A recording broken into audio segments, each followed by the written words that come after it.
sugi maayo baarlamaanka federaalka labadiisa aqal ma sugi doono ilaa 2019 la gaaro ka bacda la fiiriyo suurtagal ma tahay doorashada ha iyo maya ma sugeen hadda 2017 aan bilaabayna waxaan idinka rabaa guddiyo inaad gadaal u soo xisaabtantaan 2020 ka soo bilaabo reedow u soo xisaabiya suurtagal ma tahay arrimaha la iska doonayo inaan hirgelin karno 2020 haddii maya ay tahay walaalayaal hadda ii sheeg hadda sanadkan xadiisi noo sheega ilaa ay ka suurta gasho hal qof iyo hal cod ma yeelayno 2019 markii hooyo jawaari waxaad rabtaa inaad cumri dheeraysataan maya cumri dheerays ma arrin qaran waay shacbiga aanan been u sheegin haddeertan hal xisaabiyo maxaa suurtagal ah si yani maxaa loo baahan yahay arrimaha loo baahan in la qabto in isla meeldib la diyaariyo ay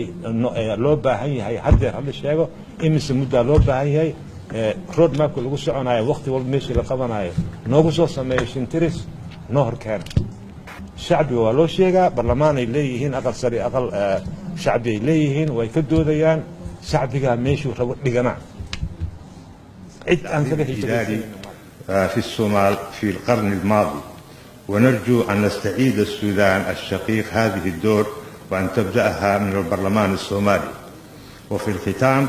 أكرر لكم شكري على إتاحة هذه الفرصة لتواجدي بينكم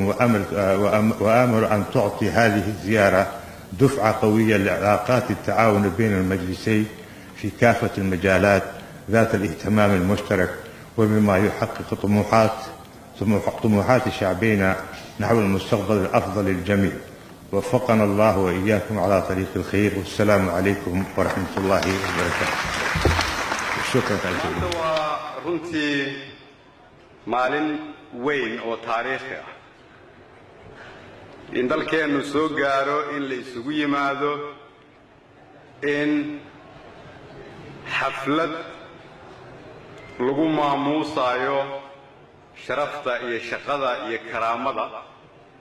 qof Soomaaliyeed oo gudoomiye ah la xasuusiyo waxay qayb ka noqonaysaa taariikhda ummadda Soomaaliyeed. waxaan rabaa horta inaan ku bilaabo marka hore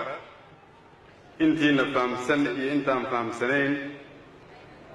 taariikhda uu ku fadhiyo gudoomiye Jawaari horta ma barlamaan ma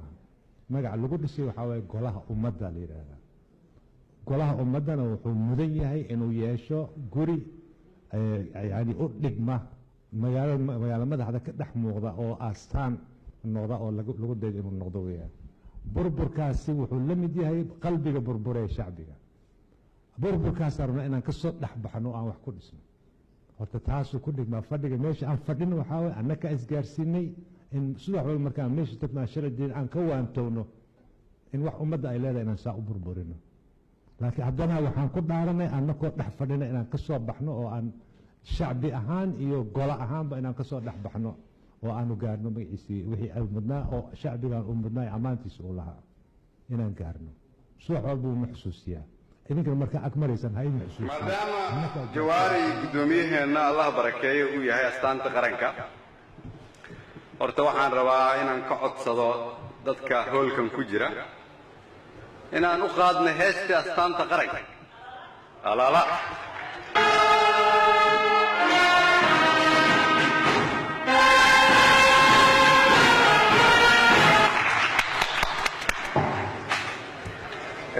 waxaan rabaa marka hore inaan ku bilaabo inaan u mahad celiyo dowladda Talyaaniga oo soo qaban qaadisay xafladan waxaan aad uga cudur daaranayaa in annagana la kaga hormaray biladan inaan gudoomiyaha annaga guddoonsiino waxaan aad ugu boorinayaa shacabka Soomaaliyeed iyo madaxda qaranka in maalinta ay tahay maalin uu bilowday in dhaqankeenu iska bedelo inaan ammaano madaxdeena markay shaqo wanaagsan qabtaan in maanta la isugu yimaado xafladan waxaan aaminsanahay inuu mutaystay gudoomiye Jawaari